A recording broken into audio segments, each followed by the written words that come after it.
하이델베르크 교리문답에서 5번째 계명을 지난 시간에 보았어요. 내 부모를 공경하라. 그런 주제였죠. 그죠? 여러분이 내 부모를 공경하라. 부모님에 대해서 순종하고 복종하고 또 공경하고 높일 것을 말씀하는 본문입니다. 물론 여기서 내 부모님을 공경하라 그랬지만 부모님만 해당되는 것은 아니고 내 위에 있는 모든 권세들까지 해당되는 것입니다. 상전, 권세자, 교사 모두 다 해당됩니다. 하나님께서는 이 권세자들을 통해서 우리를 다스리게 하셨고 우리를 지배하게 하셨습니다. 우리는 이 권세자들을 통해서 우리가 자라나고 성장하고 살아갑니다. 그러니까 여기에 순종하고 복종하고 하나님의 뜻대로 섬겨야 할 것입니다. 물론 이 권세자들은 완전하지 않습니다. 흠도 있고 부족하고 연약합니다. 부모도 상전도 교사도 주권자도 다 흠을 가지고 있습니다. 최대한 인내하면서 섬겨야 하고 또한 하나님의 뜻 안에서 섬겨야 할 것입니다. 주의 말씀에서 만약에 벗어난다면 이 권세자들이 주의 말씀에서 벗어난다면 우리는 하나님을 순종하는 것이 먼저이기 때문에 불복종하는 자세로 이제 나아갈 수밖에 없습니다. 순종하지만 따르려고 하지만 불복종할 수 있다는 것을 드러내야 할 겁니다. 오늘은 이제 6계명을 보고자 합니다. 6번째 계명, 우리가 아는 대로 살인하지 말라, 이런 제목의 말씀을 우리가 함께 생각해 보려고 합니다. 우선 말씀부터 보지요. 살인하지 말라. 그래서 그 살인은 사람을 죽이는 것입니다. 그런데 사람을 죽이긴 죽이되 합법적으로 죽이는 것은 아니고 불법적으로 죽이는 것을 살인이라고 합니다. 예를 들면 정당한 이유로 합법적인 이유로 사람을 죽일 수도 있습니다. 그것이 사형입니다. 여러분, 사형이라고 하는 것은 죄를 지은 사람에게 사형을 당할 만한 죄를 지은 사람을 합법적으로 죽이는 것입니다. 또 예를 들면 우리나라에 적군이 쳐들어왔습니다. 그리고 많은 사람을 죽입니다. 그러면 어떻게 됩니까? 우리는 그 쳐들어온 사람을 상대로 해서 막아내야 합니다. 그들을 쫓아내야 합니다. 그들이 나가라고 했을 때 나가지 않으면 강제로 물리를 동원해서 내보내야 합니다. 그런데 그 사람들이 계속 총을 쏘면서 우리를 죽인다면 우리는 정당방위 차원에서 자위권 차원에서 싸워서 그 사람을 어쩔 수 없이 죽여야 할 것입니다. 이런 방어적 차원에서 이루어지는 살인, 그것은 살인으로 보지 않습니다. 살인으로 보지 않습니다. 물론 최근에는요, 기독교 안에 이제 사형이 정당하냐, 사람을 죽이는 것은 오직 하나님만 죽일 수 있는데 사람이 사람을 합법적으로라도 죽이는 것이 가능하냐, 그래가지고 사형조차 안 된다, 이렇게 주장하는 기독교인들도 있습니다. 또 심지어 전쟁에서 사람이 쳐들어와서 우리를 다 죽인다 하더라도 우리는 절대로 총을 들어서는 안 된다. 그냥 우리가 차라리 죽는 것이 낫다. 이렇게 하면서 그냥 당하면 당하는 대로 낫다. 이러면서 총조차 들지 않는 기독교인들도 있습니다. 어쨌든 이건 상황적으로 또한 환경적으로 여러 가지 입장의 차이가 있겠습니다만은 여러분, 사형이라고 하는 것, 살인이라고 하는 것은 합법적이지 않은 이유로, 불법적인 이유로, 정당하지 않는 이유로 사람을 죽이는 것을 살인이라고 하는 겁니다. 왜 사람을 죽여서는 안 될까요?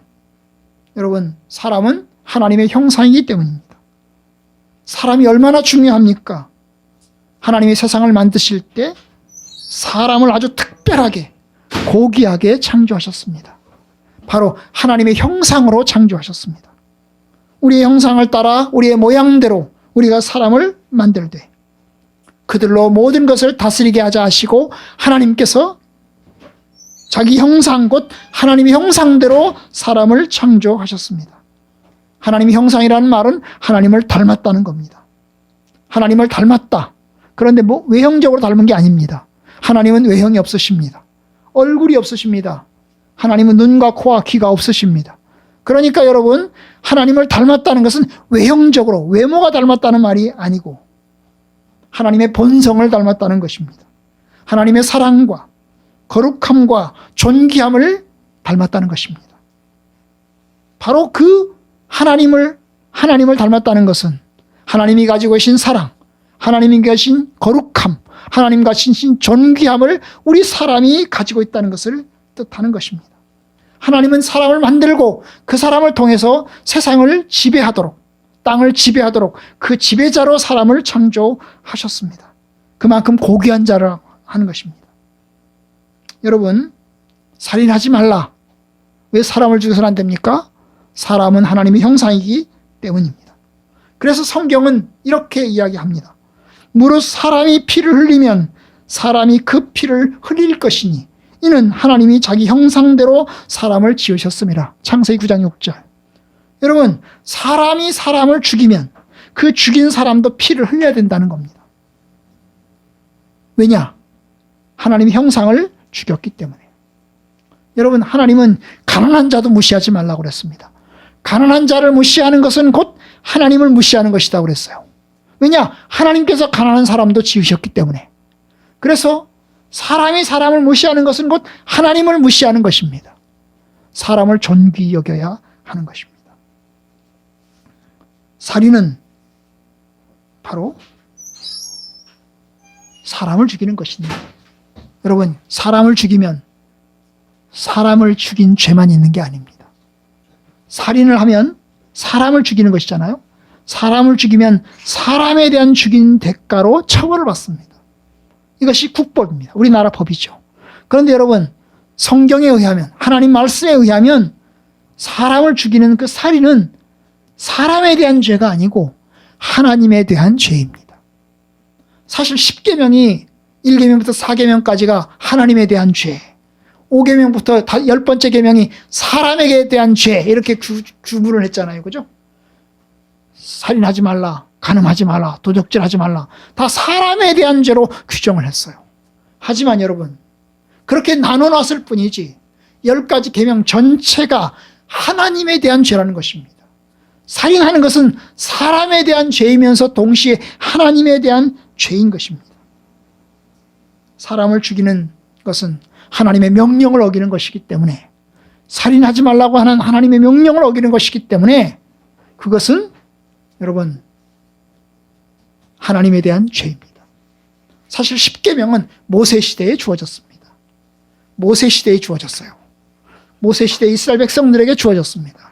그러면 이 10계명은 모세와 이스라엘 백성들에게만 관계된 것이냐? 그렇지 않습니다. 여러분, 요셉이 있었어요. 그 요셉이 보디발 장군 집에 팔려갔습니다. 요셉에 팔려간 그 집에 그 부인, 보디발 장군의 부인이 요셉을 향해서 계속 동침하자고 조르고 요구를 합니다. 유혹을 했습니다. 그런데 요셉이 거절했어요. 요셉이 거절하면서 뭐라고 얘기했어요? 내가 이 죄를 짓겠습니까? 그것은 곧 보디발 장군에 대한 죄이면서 동시에 하나님께 대한 죄입니다. 내가 어떻게 하나님께 득죄하겠나이까? 이러면서 거절합니다. 여러분, 간음은 보디발 장군에 대한 죄이에요. 보디발 장군의 부인과 동침하게 되면 보디발 장군에 대한 죄입니다. 하지만 동시에 요셉이 말한 것처럼 그것은 곧 하나님께 대한 죄입니다. 왜냐하면 하나님은 결혼 안에서 합법적으로 동침하도록 하셨습니다. 배우자가 있는 다른 사람과 동침하는 것은 하나님의 뜻이 아니기 때문입니다. 살인도 마찬가지입니다. 여러분, 살인, 예수 안 믿는 사람들에게조차 살인은 죄로 여겨져 있습니다. 모든 사람에게 살인은 죄로 여겨져 있는 것입니다. 짐승을 죽인 죄와 사람을 죽인 죄는 전혀 다른 것입니다. 곤충을 죽인 죄와 사람을 죽인 죄는 전혀 다른 것입니다. 살생하지 마라, 이것이 하나님의 명령이 아니고 살인하지 말라, 이것이 하나님의 명령이기 때문입니다. 여러분, 모든 죄가 하나님께 대한 죄입니다. 하나님의 명령이기 때문에 그러합니다. 6계명을 어기면 그것은 곧 하나님 앞에서 책임을 져야 합니다. 국법에 따라서 처벌받는 것과는 별개로 하나님께 대한 죄이기 때문에 하나님 앞에서도 심판을 받을 수밖에 없습니다. 그래서 성경은 이야기합니다. 고린도전서 6장 9절, 불의한 자가 하나님의 나라를 유업으로 받지 못할 줄을 알지 못하느냐. 하나님의 나라를 유업을 받지 못하리라. 여러분, 불의한 사람은 하나님의 나라를 받을 수 없습니다. 로마서 1장 32절, 이 같은 일을 행하는 자들은 사형에 해당한다고 하나님의 정하셨다. 여러분, 온갖 죄를 지은 사람들은 하나님께서 사형에 해당한다고 정하셨습니다. 하나님은 사형으로, 하나님은 징벌하실 것입니다. 요한계시록 21장 8절, 두려워하는 자들, 믿지 않는 자들, 흉악한 자들, 살인한 자들, 음행하는 자들, 점술가들, 우상 숭배하는 자들, 거짓말하는 자들은 불과 유황으로 타는 못에 던져지리니 이것이 둘째 사망이라. 요한계시록 21장에서는 그것을 지옥불의 심판으로 이야기를 합니다. 그러니까 살인하는 자는 단지 사람을 죽인 게 아니고 하나님께 죄를 짓는 것입니다. 그러니까 여러분, 하나님께 회개하고 삶을 바꿔야 합니다. 그러면 안 죽이기만 하면 되는 건가? 그냥 안 죽이면 끝나는 건가? 그럼 때려서 사개를 입히는 것, 다치게 하는 것은 괜찮은 건가? 여러분, 우리나라 국법에도 다치는 것도 다치게 하는 것도 죄입니다. 사람을 폭행해서 다치게 하면 처벌을 받습니다. 그럼 욕하는 건 괜찮은가? 우리나라 욕하는 것도 처벌을 받습니다. 욕하는 것도 처벌받아요. 그러니까 여러분, 살인하는 것도, 다치게 하는 것도, 욕하는 것도 죄라는 것입니다. 국법뿐만 아니라 여러분, 성경도 이와 같이 이야기합니다. 살인을 매우 광범위하게 이야기하고 있습니다. 오늘 읽은 마태복음 5장 21절 보면 옛사람에게 말한 바 살인하지 말라 하였다는 말을 너희가 들었으나, 누구든지 살인하면 심판을 받게 되리라 했다는 것을 너희가 들었으나 형제에게 노하는 자마다 심판을 받게 되고 형제에게 라가라 하는 자는 공회에 잡혀가게 되리라. 미련한 놈이라 하는 자에게 지옥불에 들어가게 되리라. 여러분, 욕입니다. 욕. 너 멍청이야. 너 미련해. 이렇게 욕하는 자도 하나님의 심판을 받는다는 겁니다. 때리지도 않았습니다. 죽이지도 않았습니다. 그냥 단지 욕만 했습니다. 그런데 단지 욕하는 것으로도 지옥의 심판을 받는다는 거예요. 그러니까 욕도 살인인 것입니다. 따라서 합시다. 욕도 살인이다. 욕도 살인입니다. 우리는 얼마나 죄를 짓습니까? 사람들을 향해서 얼마나 욕을 합니까? 계속해서 우리는 살인을 하고 있는 것입니다. 요한일서 3장 15절에 의하면 우리가 읽은 말씀이죠. 그 형제를 미워하는 자마다 살인하는 자니. 여기는 뭐라 했어요? 미워하는 자마다. 미워한다는 말은 마음의 모습이죠. 그죠? 우리가 욕을 한 것도 아닙니다. 때린 것도 아닙니다. 죽인 것도 아닙니다. 그냥 마음속에 미워했습니다. 그런데 마음으로 미워한 것도 살인하는 것이다 라고 이야기를 했어요. 그러니 얼마나 광범위합니까? 살인이라고 말할 때 그 살인이 하나님 말씀에서 하나님의 뜻이 규정한 그 살인이 그냥 단지 사람을 죽이는 것뿐만 아니라 때리는 것뿐만 아니라 욕하는 것뿐만 아니라 비고하는 것도 살인이라는 거 규정하고 있어요. 우리나라 국법은 미워하는 것은 죄입니까? 미워하는 것은 죄가 아닙니다. 미워해도 처벌은 받지 않습니다. 그죠? 네. 그냥 마음속에 미워하는 건 그냥 괜찮은 거예요.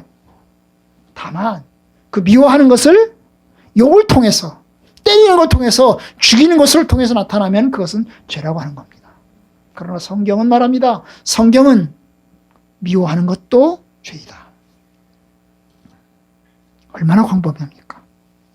그러고 보니 제가 이 말씀 보면서 얼마나 내가 죄인인가. 하나도 예외 없이 다 우리가 부족하구나. 우리가 죄인이구나. 하나님 앞에서 철저하게 죄인이구나 하는 것을 발견하게 됐습니다. 하나님, 내가 죄인입니다. 내가 부족합니다. 내가 허물이 많습니다. 요리문답은 어떻게 가르칩니까? 바로 요리문답이 바로 제가 말씀드린 그 내용을 담고 있습니다. 요리문답을 보겠어요. 105번, 106번, 107번이 6계명을 이야기하고 있습니다. 105번, 문은 제가 읽고 답은 여러분이 같이 읽겠습니다.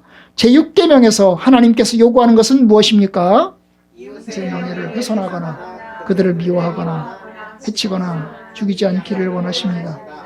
이는 생각이나 말이나 몸짓으로 무엇보다도 행동으로 그리해서는 안 되고 다른 사람을 시켜서 해서 안 되고 오히려 모든 복수하려는 마음도 버려야 합니다. 또한 자기 자신을 해쳐서도 안 되고 의도적으로 위험에 빠뜨려서도 안 됩니다. 정부가 무기를 가지는 것은 살인을 막기 위함입니다. 자, 6계명 하나님이 요구하는 건 뭘까요? 다른 사람을 미워하거나 해치거나 죽이지 않기를 원한다는 거죠. 그 이웃의 명예도 훼손시켜서는 안 된다는 거죠. 명예도 훼손시켜서는 안 된다. 미워해도 안 된다. 해쳐서도 안 된다. 죽여서도 안 된다. 이는 행동이나 말이나 몸짓으로 무엇보다 행동으로 그래서는 안 된다. 행동으로 하는 건 말할 것도 없고 생각도 말도 몸짓도 해서는 안 된다는 거죠. 다른 사람을 시켜서도 안 된다. 나는 안 했는데 다른 사람을 시켜서 다른 사람 보고 욕하게 하거나 다른 사람 보고 저주하게 하거나 다른 사람 보고 때리게 하거나 이것도 안 된다는 거예요. 사주죠. 사주도 안 되고 오히려 모든 복수하려는 마음도 버려야 한다. 복수하려는 마음도 버려야 한다. 얼마나 광범위하게 이야기하고 있습니까? 정말 심각하게 이야기하고 있는 것을 보게 됩니다. 모든 복수심조차 내려놔야 된다는 거죠. 그것이 살인입니다. 그런데 여러분, 여기에는 또 하나가 포함되어 있어요. 또한 자기 자신을 해쳐서도 안 되고 의도적으로 위험에 빠뜨려서도 안 됩니다. 다른 사람에 대한 것만이 아니라 나에 대한 것도 이야기하고 있습니다. 이걸 자살이라고 하죠. 상해라고 합니다. 자상. 자기가 자기를 상해를 입혀서 자기가 자기에게 상처를 주고 자기가 자기에게 고통을 주고 그리고 심지어 자기가 자기의 목숨을 끊어가는 것도 안 된다는 것입니다. 부주의하게 고의적으로 위험에 빠뜨리는 것도 살인으로 보는 겁니다. 자기 목숨을 끊는 것도 살인입니다. 왜 그럴까요? 아까 말씀드렸죠. 우리 자신도 하나님의 형상이기 때문입니다. 다른 사람만 하나님의 형상이 아니고 나도 하나님의 형상입니다. 나도 고귀한 생명입니다. 아멘? 아멘. 우리가 우리 자신을 존귀하게 생각해야 됩니다.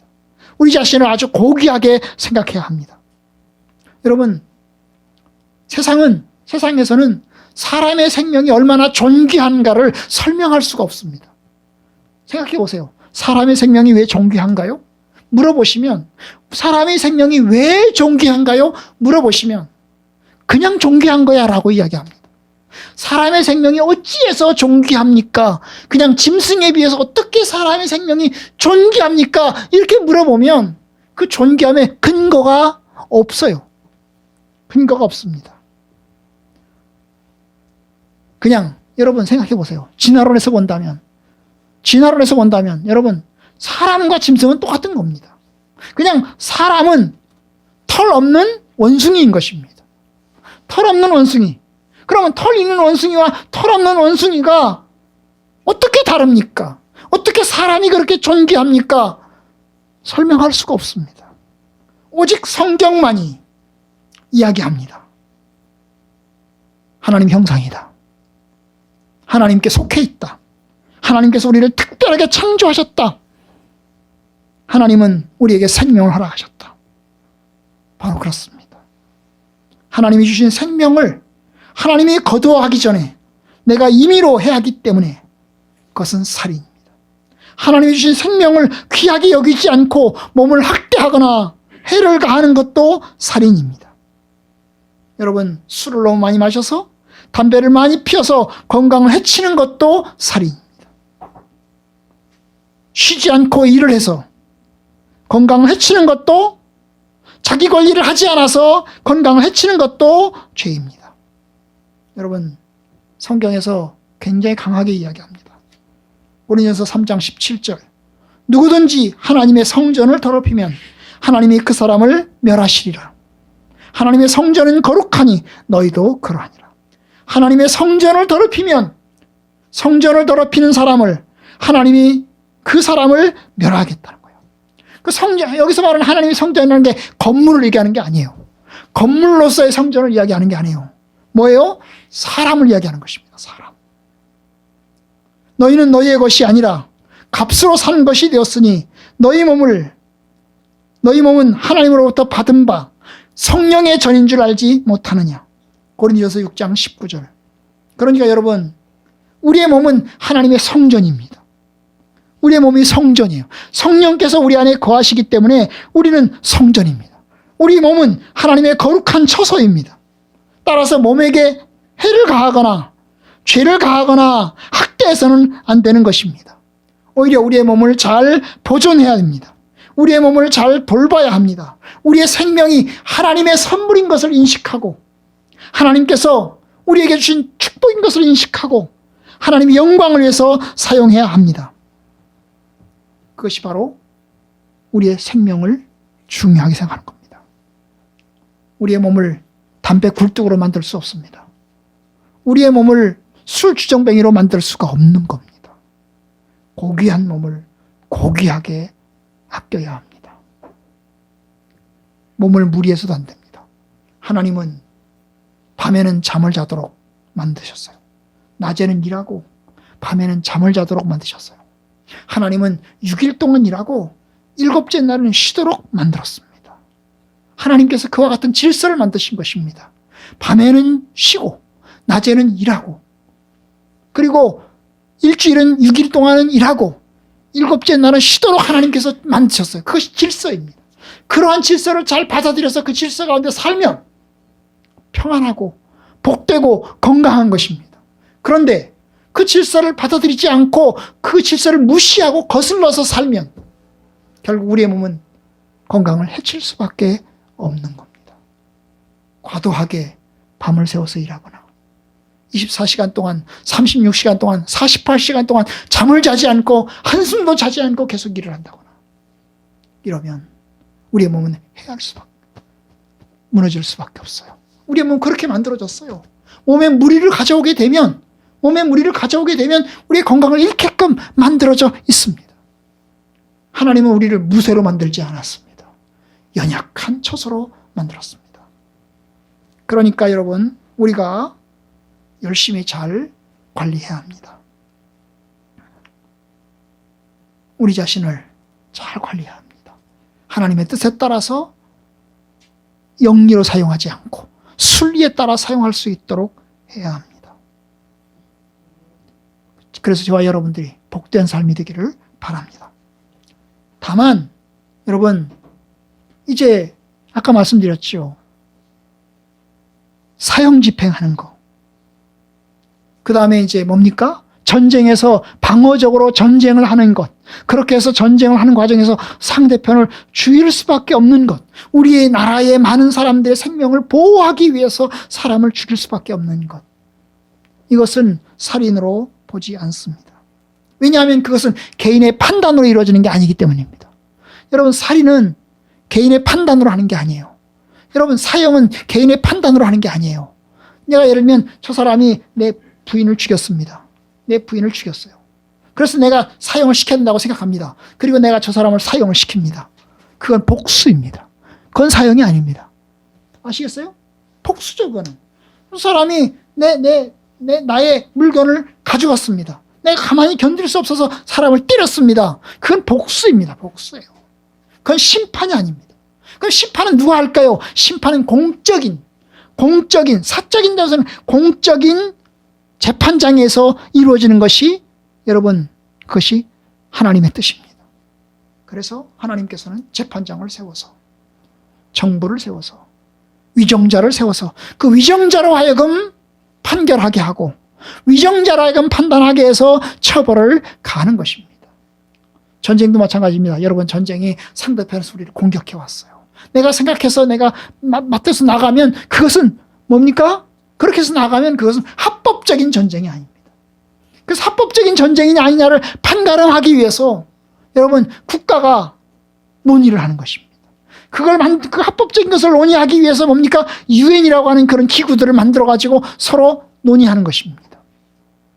여러분, 내가 복수의 수단으로 하는 게 아닙니다. 공적인 절차를 통해서 이루어지는 겁니다. 그래서 하나님께서는 정부라고 하는 기구를 두었어요. 국가라고 하는 기구를 두었습니다. 국제기구라고 하는 기구를 두었어요. 그래서 그걸 통해서 협의하고 하도록 이야기하고 있습니다. 자, 106번. 이 계명은 106번. 이 계명은 오직 살인에 대한 것만, 살인에 대해서만 이야기합니까? 아닙니다. 하나님이 가르치는 바는 하나님의 살인의 뿌리가 되는 시기, 증오, 분노, 복수심 등을 미워하시며 이 모든 것들을 살인으로 여기신다는 겁니다. 자, 여기서 이제 이야기하잖아요. 살인 행동으로 하면 행동으로서 사람을 죽인 것만 살인이냐 하는 겁니다. 그런데 성경은 말하잖아요. 하나님은 사람을 죽이는 그 살인뿐만 아니라 살인의 뿌리가 되는 시기, 증오, 분노, 복수심까지 이게 살인의 뿌리입니다. 뿌리, 원인이죠. 살인이라고 하는 결과입니다. 사람을 죽이는 결과죠. 그 결과의 원인이 되는 게 뭡니까? 시기, 증오, 분노, 복수심 등 여러 가지가 있는데 그 여러 가지들을 미워하시며 이 모든 것들을 살인으로 여기신다는 겁니다. 여러분, 그게 성경이 말하는 바입니다. 욕심이 잉태한 즉 죄를 낳고 죄가 장성한 즉 사망을 낳느니라 하신 말씀처럼 마음의 욕심이 결국 뭡니까? 죄의 뿌리이면서 동시에 죄인 것입니다.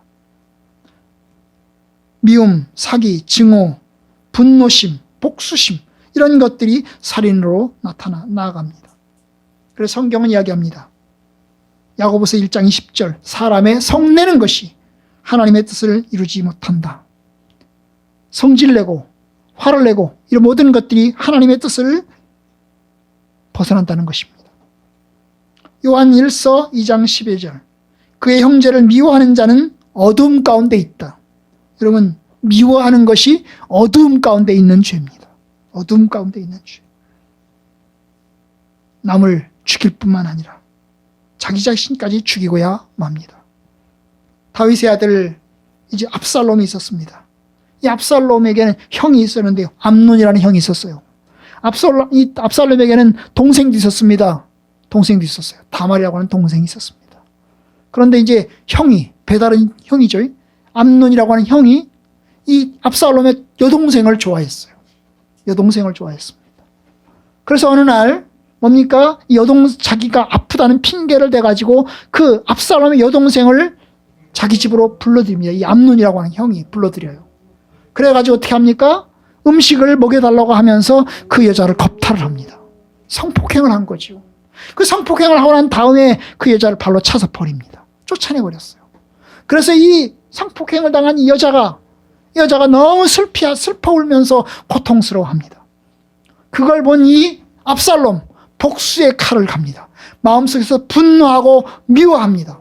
그리고 시간이 흘러서 2년 3년 지나서 결국 때가 되어서 이 암논을 결국 죽이고야 말았습니다.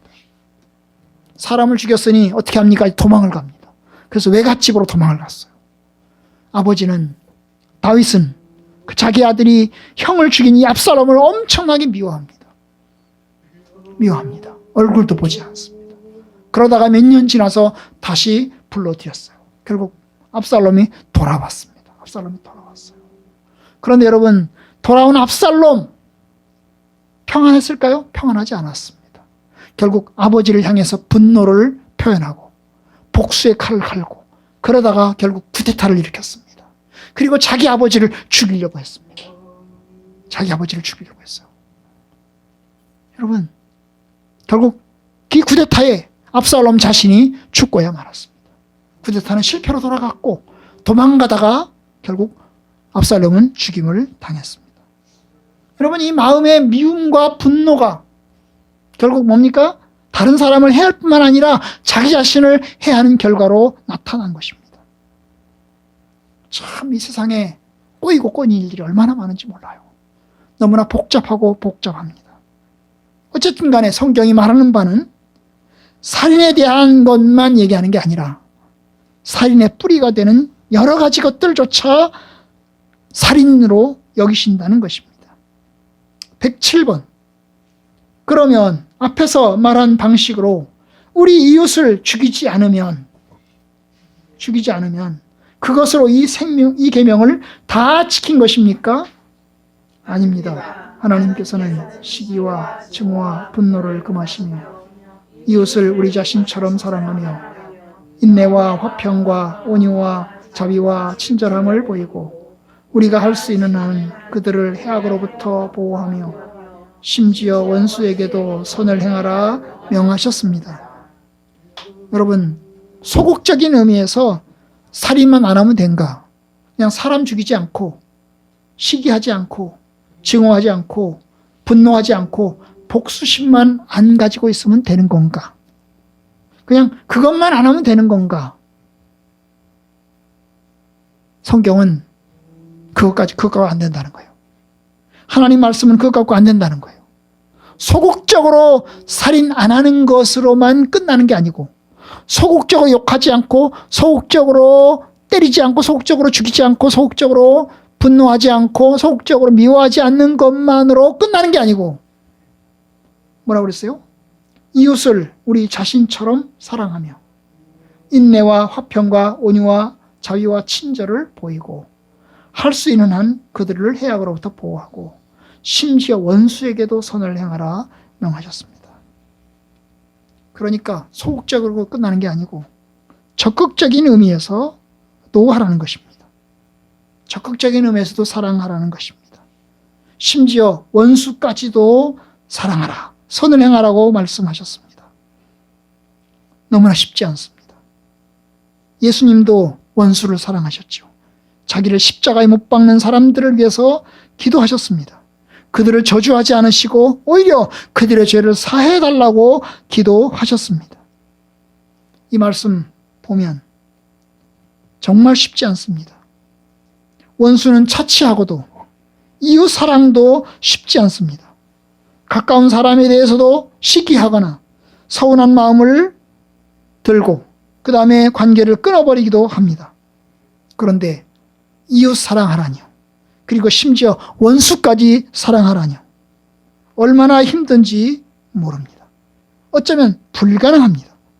사랑은커녕 시기하고 분노하고 그리고 미워하는 것이 우리의 마음인데 우리의 삶인데 주님은 그 삶을 벗어나서 사랑하고 용서하고 포용하라고 말씀하십니다. 그런 의미에서 저와 여러분들은 하나님의 심판을 받아 마땅한 존재입니다. 예수님처럼 스데반처럼 우리는 하지 못합니다. 우리는 연약합니다. 우리는 죄인입니다. 그런데 주님께서 우리를 위해서 십자가에 죽으셨고 그리고 또한 우리를 구원하셨습니다. 우리가 받을 저주를 주님이 대신 받으셨고 또한 주님께서 우리를 은혜로 구원하셨습니다.